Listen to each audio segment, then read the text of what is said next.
Hey, free spirits, welcome back to Flying Upstream Podcast, where we explore people who dream and have chosen to live differently and challenge the paths. Today, I'm talking with Craig Merriweather, a certified clinical hypnotherapist and medical hypnosis specialist who helps people heal anxiety, trauma, and deep subconscious patterns. Craig's journey into his work began with his own struggles with depression and anxiety, which led him to explore the power of the subconscious mind and ultimately dedicate his life to helping others access their own inner healing. Craig, welcome to Flying Upstream. Oh, thank you, Kristen. I really appreciate it.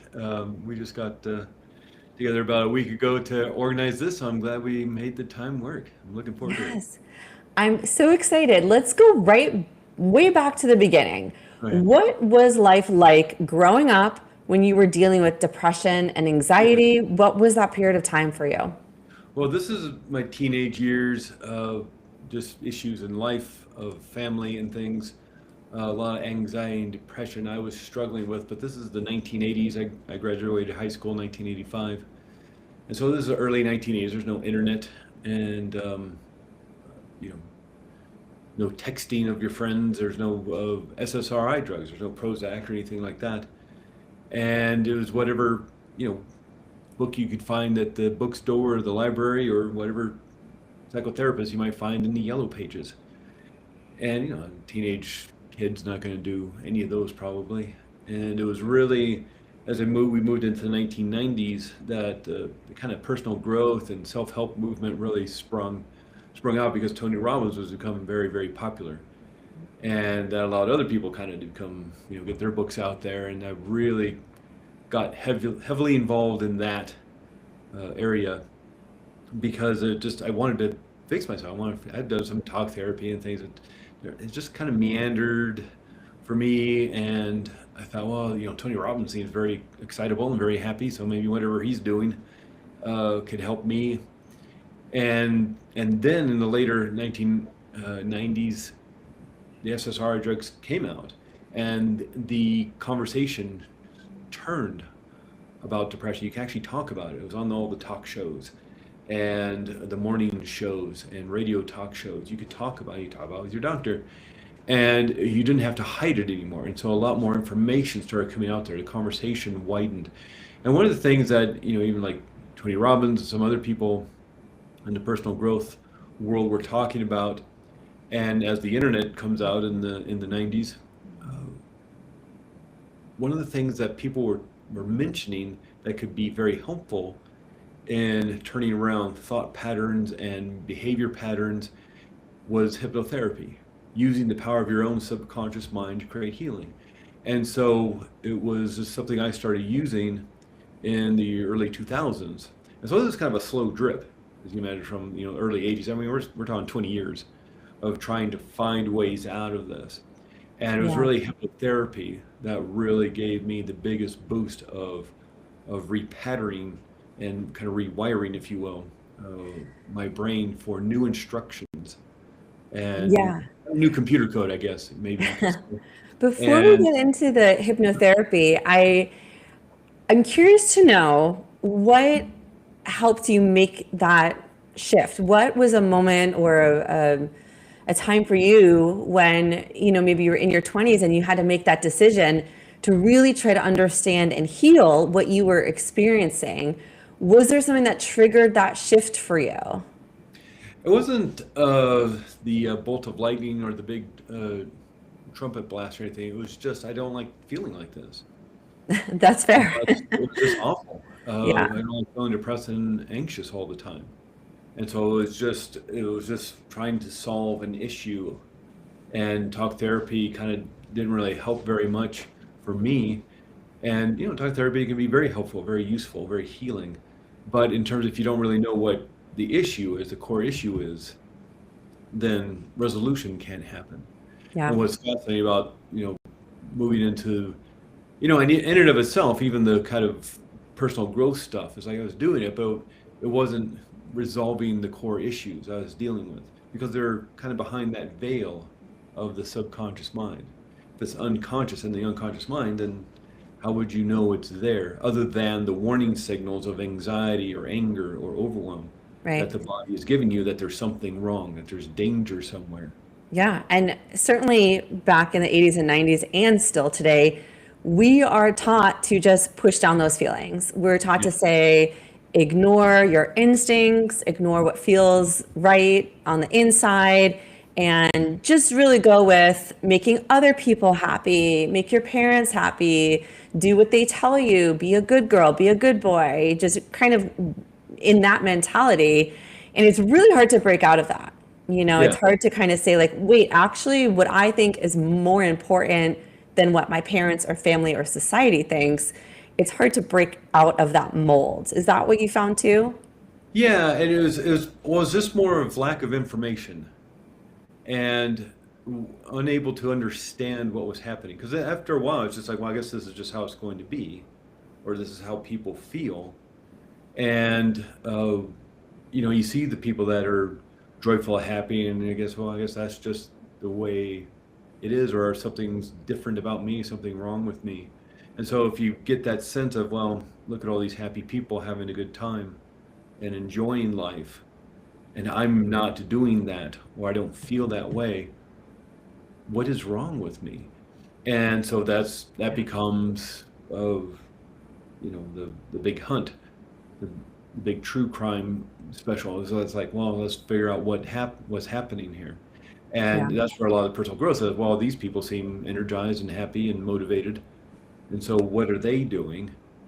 And, to a certain extent, it's helpful to get you out of bed in the morning and moving towards, but if it doesn't change that feeling state because those warning signals, those alarm systems haven't been turned on because the mind still thinks there's some sort of danger or issue, going on that may be threatening to you, then the alarm says, sort of like the fire alarm going off in a building, smoke alarm going off in your kitchen. It's like, okay, I burned the toast, so what? It's just like you don't need to go on and on and on and on for weeks just because I burned the toast, for all of 30 seconds. It's not an emergency. But if your emergency signals are just keep turning on at a level 10, uh, after a while, it's just like it's so exhausting. It's like, well, what can I do to fix this?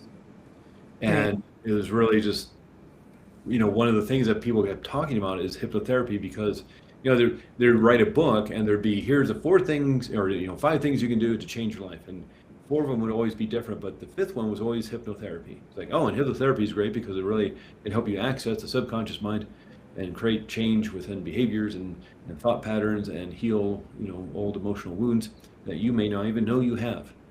And so it was just, okay, that seems to fit check every one of the boxes. I mean, it seems a little too good to be true, right? It just seems like this Yeah. Yeah, it does. powerful Well, fix all cure. yeah, well, and what it is, it's not so much that hypnotherapy fixes you, or that a hypnotherapist like myself fixes you. I don't fix anyone. Hypnotherapy in of itself doesn't fix you. And hypnotherapy is just an umbrella term for a bunch of different techniques and tools you can use. You fix yourself. That's why it's so powerful. You don't have to look outside of yourself to fix. Just like your subconscious mind, if there's a cut on your finger, it knows what to do to fix that. If there's a scrape on your knee, it knows what to do to fix that. If someone has a cut on their finger, it doesn't send all that emergency aid to the wrong finger. If you have a cut on the index finger of your left hand, it doesn't send it all to the pinky finger of your right hand. If you ever had that experience of somebody say, hey, wow, you got a big scrape on your arm, how'd you get that? And you're like, whoa, I didn't know I had that. It's like the subconscious mind knew there was a problem and started working to fix it before you were even consciously aware of it. That's the power Yeah. of this. Now I'm talking Yeah. physical healing. But, it knows how to, like if somebody breaks their leg, they're out skiing in the backwoods of Alaska and they break their leg skiing. Yeah, they're going to go to the doctor and get an x-ray and get a cast. But it's the body through the, instructions of the mind that's going to fuse that bone back together. And it knows which Yeah. bone. It's not sending it, if somebody breaks their left leg skiing in Alaska, it's not going to send all that emergency aid to the bone of the right arm. It knows what the problem is. Well, I It's just, really love that you're bringing this up because there are so many myths around hypnosis. yeah, And some people imagine stage shows or mind control. What yeah. are some of the biggest misconceptions that you encounter? Well, and that's I think you just mentioned the two biggest ones is that the whole mind control, brainwashing thing, which is really unfortunate, because I think it keeps people from wanting to even investigate the potential of these techniques. It all comes from movies and TV shows, and they're just using it to move plot point forward. How we can get Jason Bourne to assassinate the prime minister? It's like, well, I'll Right. hypnotize and we'll just move on. But I can't make anybody do anything they don't want to do. That's why smoking cessation is something that hypnotherapy is probably most famous for, helping people to quit smoking. That's not 100% guarantee because if that person doesn't want to quit smoking, they won't quit smoking. I can't make people do anything they want.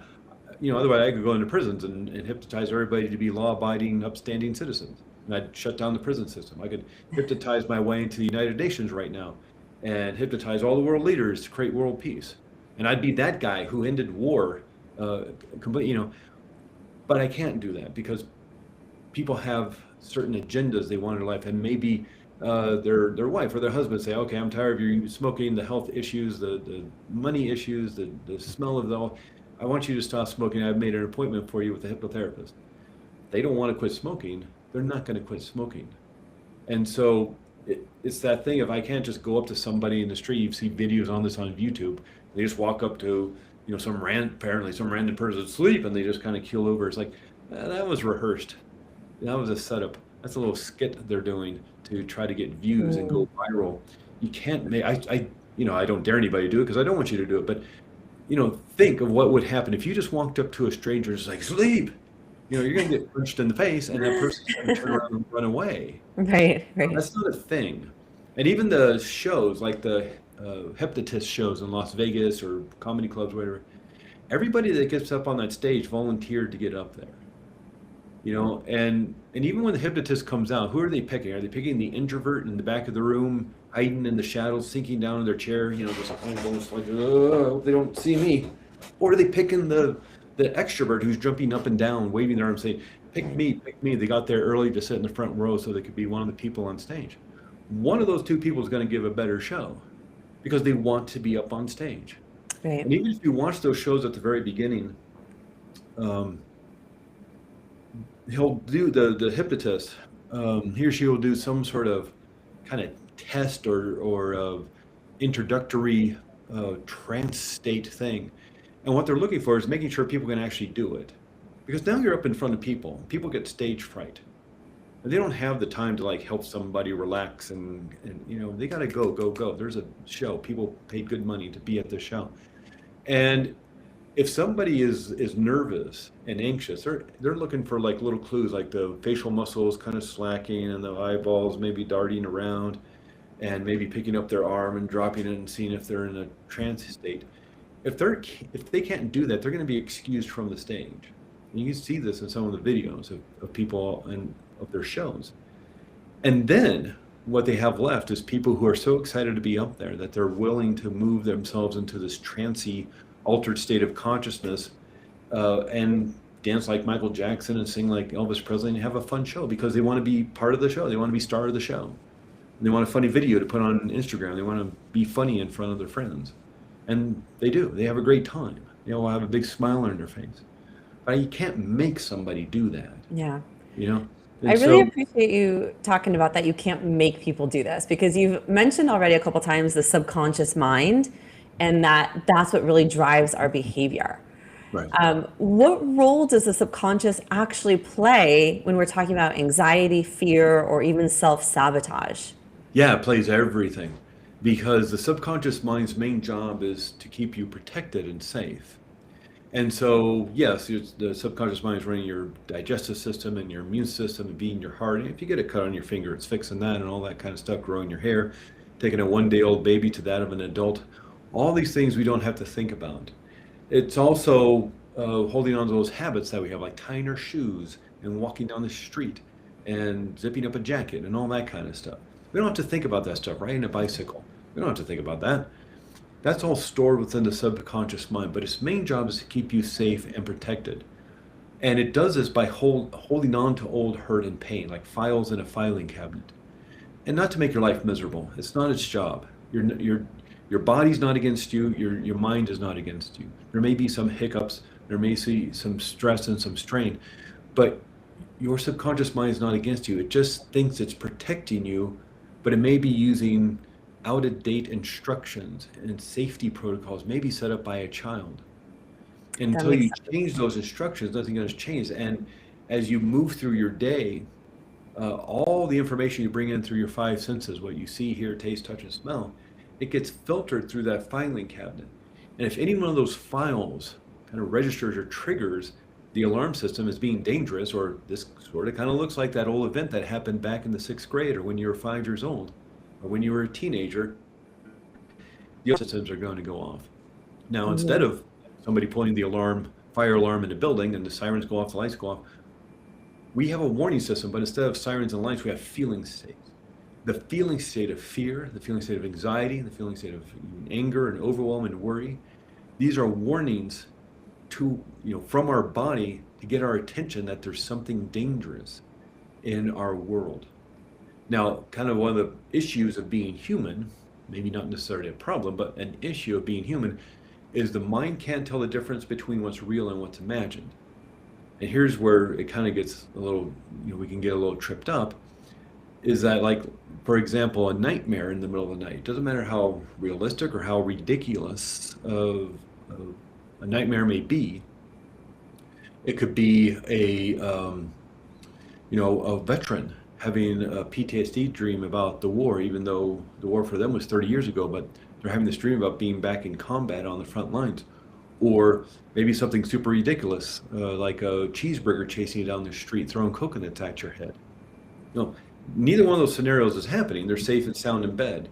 But the mind thinks they're under attack and in danger and will turn on the stress response, even in deep sleep. If someone, listening has even had that experience, maybe recently or a long time ago, or they have kids who've had that experience, and they're tossing and turning in bed, and their body sweating is trying to cool down because their heart is racing, trying to get that adrenaline and cortisol. Their brain is creating into the big muscles of their arms to fight, the big muscles of their legs to escape. So much cortisol in the brain that they wake up with a scream looking around for the danger, all because of cheeseburgers chasing down the street. So you can imagine what's happening in your waking world. Right. And the issue is that you're in charge of the filing cabinet, and you are allowed to amend or edit or get rid of those files that may be causing that alarm system to sound off on high alert. And kind of the other issue of being human is what you practice, you get better at. And so if somebody's been in chronic stress and anxiety and fear for a long time, it's just like, well, it's not a head scratcher on why it's easy and fast to get into that state, because you keep practicing it over and over again, like somebody, practicing the piano or the guitar or dance or martial arts or something. The more you practice, the better you get at it. But what's fascinating about this is, like, well, now that you understand this, it's time to practice something else. And that's where hypnotherapy can be a great tool, because these techniques of helping you with those files. Now, you don't have to go searching for files. You don't necessarily want to go search for trauma in your life. You want to start with the feeling state. That feeling state is being created by brain chemistry, and the brain chemistry is being changed, at least in this way, through a thought, maybe conscious, but maybe unconscious. But you know what the thought is because you're creating it. And so sometimes you just follow that feeling state back, follow the thread, the cord, back through to the thought, even if it's an unconscious thought that created it. And that's the power of this work, is that we're focused on that subconscious part of mind. It's this very highly emotionalized part of mind that's trying to protect you and keep you safe. So that's the subconscious mind. The conscious mind, that's the logical mind, the analytical mind, the mind that's, sets up your goals and the plans to achieve those goals and the willpower for those goals and all that. But what neuroscience tells us is that conscious mind only makes up 5% of mind. Subconscious mind makes up 95% of mind. So whenever there's conflict between the logical mind and the emotional mind wins every time.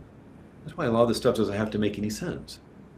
And that's one of the issues around talk therapy. Not to disparage talk therapy, I think it can be very helpful and useful and healing. But if you're logically trying to analyze a situation, that the core issue is kind of behind the veil of the unconscious, and it's more of an emotional issue, how can you logically analyze it to the point where you're going to heal it? What if you use these therapeutic techniques of hypnosis? And hypnosis, I know that, again, it has a lot of baggage to that word, but really it's just allowing yourself to move into that daydreaming state. Everybody can do this. I know there's probably people listening who say, oh, I tried hypnosis and I can't be hypnotized, or I took a test, or say, everybody can do this. I know the academics like their tests and to tell people that they can't do it because they have this test. It's like you couldn't do it in that situation, maybe because you felt uncomfortable. You weren't comfortable in the situation, in the room, with the person, and however it was set up. You can do this because you do it every day. Whenever your mind drifts off and floats away, maybe you remember a high school math class, or remember a boring meeting at work. Your mind just like, oh boy, the weekend's coming up and I got people coming over, I got all this stuff, I got that meeting on Friday I got to get prepared for, and I got that project due on Thursday. Your mind just, oh, that vacation we took a year ago, well, I really need to go back there. Your mind is not in the present moment anymore. You've literally slowed down how fast your brain is processing the information, going from the beta brainwave state down to the alpha brainwave state, firing from about 18, 20 cycles per second, being in the present moment and focused and concentrated on the task at hand in the present moment, to drifting and floating away and thinking about the future, remembering the past. And now you're firing about 12 cycles per second, literally just how fast your brain cells are firing little electrical pulses to each other. That's hypnosis. Yeah. Everybody can do it because you do it every day.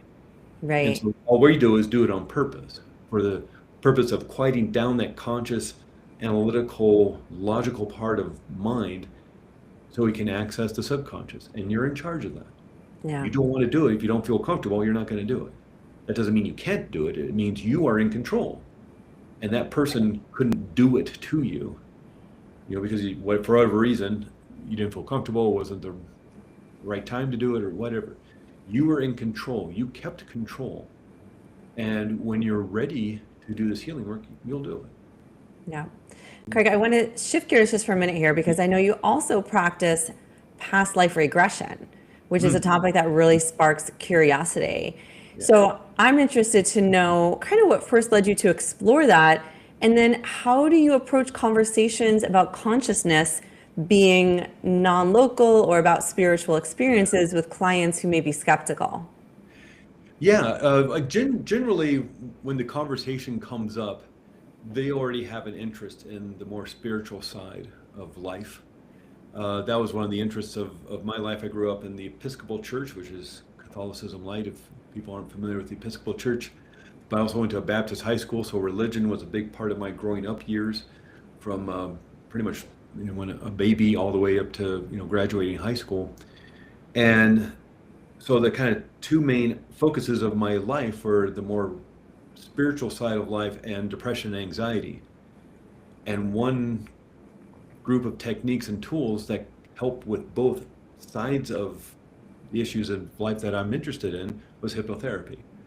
Because while nowadays, people go to Malibu and down to South America to do ayahuasca ceremonies and things like this, and access through maybe plant medicine or psychedelics or things like this, back in the day, that was really, that wasn't something you could really do, or it was hard to get in touch with.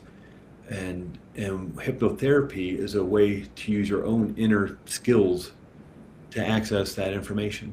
And so hypnotherapy kind of scratched both those itches for me. And not to say that it was like all of a sudden I read a book about hypnotherapy and I trained to be this was a long, slow drip of my life from the 1980s to, probably 35 years, to finally going, God, I love this so much. I think I'm going to get trained as a hypnotherapist because I'm so interested in the more spiritual side of this, as well as helping people. And so in terms of that conversation, I mean, we could do a 10-hour podcast and still have more questions and answers in terms of spirituality and consciousness. And I wrote a whole book somewhere around here, underneath all my papers, Past Lives Guidebook. And it's about the science and the history even of past life regression and reincarnation, where it comes from, because that interested me.